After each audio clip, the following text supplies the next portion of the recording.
অস্ট্রেলিয়ার বিপক্ষে one day series তো জিতেছিলাম আমরা। 21 বছর পর ওয়ানডে জয়, সেইটাকে সিরিজ জয়ে কনভার্ট করা, সেইটাও লাস্ট ম্যাচটা একটুর জন্য যে জিততে পারলাম না, বাংলা ওয়াশ করতে পারলাম না, তুমুল গর্বের মধ্যেও আমাদের ওই প্রবল আক্ষেপের জায়গাটা ছিল। কিন্তু টি-20 সিরিজের শুরুটা বাংলাদেশের ভালো হলো না। প্রথম ম্যাচটাতে অস্ট্রেলিয়া বাংলাদেশকে হারিয়ে দিল 4 উইকেটে, 10 বল হাতে রেখে বেশ কমফোর্টেবল জয়টাই তারা পেয়েছে। ম্যাচের পুরোটা সময় কোনো একটা মুহূর্তে মনে হয়নি যে না, খেলাটা বাংলাদেশ জিতলেও জিততে পারে। নিয়মিত ক্যাপ্টেন লিটন দাস ইনজুরির কারণে ম্যাচটা খেলেননি এবং বাংলাদেশ আসলে ম্যাচ থেকে পুরোটা সময়ই আসলে আমাদেরকে আউটপ্লে করেছে অস্ট্রেলিয়া। সিরিজটাতে আমরা পিছিয়ে পড়েছি। এখন সিরিজ জয়ের চ্যালেঞ্জ, উল্টা চ্যালেঞ্জ ওয়ানডে যেমন প্রথম দুইটা জিতে আমরা সিরিজ জয় নিশ্চিত করেছি, টি-20 প্রথমটা যখন আমরা হেরে গেছি, এখন সিরিজ জিততে হলে পরের দুইটা ম্যাচই বাংলাদেশকে জিততে হবে।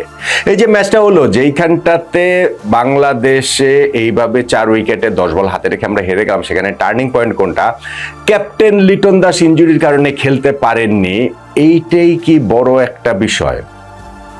অবশ্যই বড় বিষয়। অবশ্যই ক্যাপ্টেন যখন লিড করতে পারবেন না, মাঠে নামতে পারবেন না, সেইটা একটা ফ্যাক্টর। কিন্তু ঠিক টার্নিং পয়েন্ট হিসেবে আমি এটাকে আনবো না, কেননা লিটন থাকলেই যে আমরা জিততাম, কিংবা ধরেন আমরা শুধুমাত্র ওই অল্প একটু জায়গার জন্য যে জিততে পারিনি তা না। আমাদের এখানে তাওহিদ হৃদয়, তিনি ক্যাপ্টেন হিসাবে টি-20তে তার ডেবু হয়েছে এবং সেইখানটা থেকে কিন্তু পুরো টিম ব্যাটিং ইউনিট হিসাবে আমরা ফেল করেছি। বাংলাদেশ মাত্র 131 রান করেছে, ওয়ারেস টসে জিতেছেন আমাদের ক্যাপ্টেন তাওহিদ হৃদয় এবং তিনি বলেছেন যে বাংলাদেশ এইখানটাতে ভালো উইকেটে একটা বিগ স্কোর করতে যায়, সেই বিগ স্কোর তো আমরা করতে পারিনি। কিভাবে পারিনি, আমাদের ফেলিওরটা কতটা তা বোঝা যায় আমাদের পার্টনারশিপ গড়ার ব্যর্থতায়। প্রথম উইকেটে আমরা 26 রান তুলেছি এবং লাস্ট উইকেটে আমরা 23 রান তুলেছি। এই দুইটাই বাংলাদেশের ব্যাটিং ইনিংসের সর্বোচ্চ দুইটা জুটি। তাহলে হচ্ছে কি, আমাকে বললেন যে 26 রান 23 রান যদি সর্বোচ্চ দুইটা জুটি হয়, এই দলের স্কোর টি-20তে একটা কম্পিটিটিভ জায়গায় যাবেটা কি? আমাদের যায় না, আমাদের মাত্র 131 রানে ইনফ্যাক্ট আমরা আটকে গিয়েছি। ওই যে 26 রানের ওপেনিং পার্টনারশিপ হয়ে গিয়েছিল, তারপরে তানজিদ তামিম তার উইকেটটা থ্রো করে এসেছেন, তা এরপরে হচ্ছে সাইফ হাসান, তিনি ওই যে ম্যাট রেনশো, এই সফরটাতে যিনি স্পিনার হয়ে উঠেছেন, বোলিংয়ে ভীষণ কার্যকর হয়েছেন, তাকে উইকেটটা তিনিও দিয়ে আসলেন। আমরা পাওয়ার প্লেতে 2টা উইকেট হারিয়েছিলাম, কিন্তু এরপরে আমাদের জন্য একটা বিগ ব্লো আসে, কারণ আমাদের দুই অভিজ্ঞ ব্যাটসম্যান তাওহিদ হৃদয় ও সৌম্য সরকার পরপর আউট হয়ে গেলেন। সৌম্য সরকার এই ম্যাচটাতে একাদশে ঢুকেছেন লিটন দাস না থাকার কারণে। ইনফ্যাক্ট তাকে টি-20 টিমে অ্যাডই করা হয়েছে এবং তিনিও তার স্ট্রাগলিং একটা ইনিংস, সেই ইনিংসটা খেলে তিনি একটা ব্রিলিয়ান্ট নিখিল চৌধুরীর কাছে শিকার হন। আর তাওহিদ হৃদয় আউট হয়ে গেছেন Adam jumper গুগলিতে।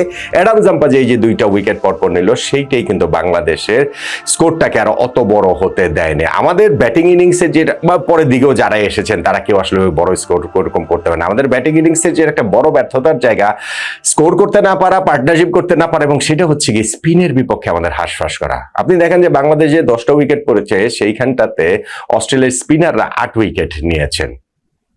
Adam Zampa leg spinner, তিনি নিয়েছেন 3 উইকেট। এই ম্যাচে অভিষেক হয়েছে বাঁহাতি স্পিনার জোয়েল ডেভিস, তিনি 3 উইকেট নিয়েছেন এবং ম্যাট রেনশো 2টা উইকেট নিয়েছেন। সো বাংলাদেশে খেলা প্রতিপক্ষ অস্ট্রেলিয়ার স্পিনাররা আমাদের 8 উইকেট নিয়ে নিল। আমরা আসলে ওই জায়গাটাতেই অনেকখানি পিছিয়ে পড়েছি। এখন 132 রানের টার্গেট চেস করা অস্ট্রেলিয়ার জন্য খুব একটা প্রবলেম হওয়ার কথা না, হয়ওনি। তারা পাওয়ার প্লেতে 2টা উইকেট হারিয়েছে। জশ ইংলিশ ওই যে রিভার্স র্যাম্প করতে গিয়ে শরীফুলের বলে তিনি আউট হয়ে গিয়েছেন। তাদের মিচেল মার্শ ক্যাপ্টেন, তিনি শর্ট থার্ড ব্যাটে মুস্তাফিজের বলে ক্যাচ দিয়ে আউট হয়েছেন। কিন্তু পাওয়ার প্লেতে এই 2 উইকেট যাওয়া সত্ত্বেও কুপার কর্নলি, টিম ডেভিডের 40 রানে একটা পার্টনারশিপ অস্ট্রেলিয়ার হয়েছে। তারা ওই জয়ের খুব কাছে, মানে কক্ষপথেই ছিল, কোনো সময় সেই কক্ষচ্যুত তারা ছিল না।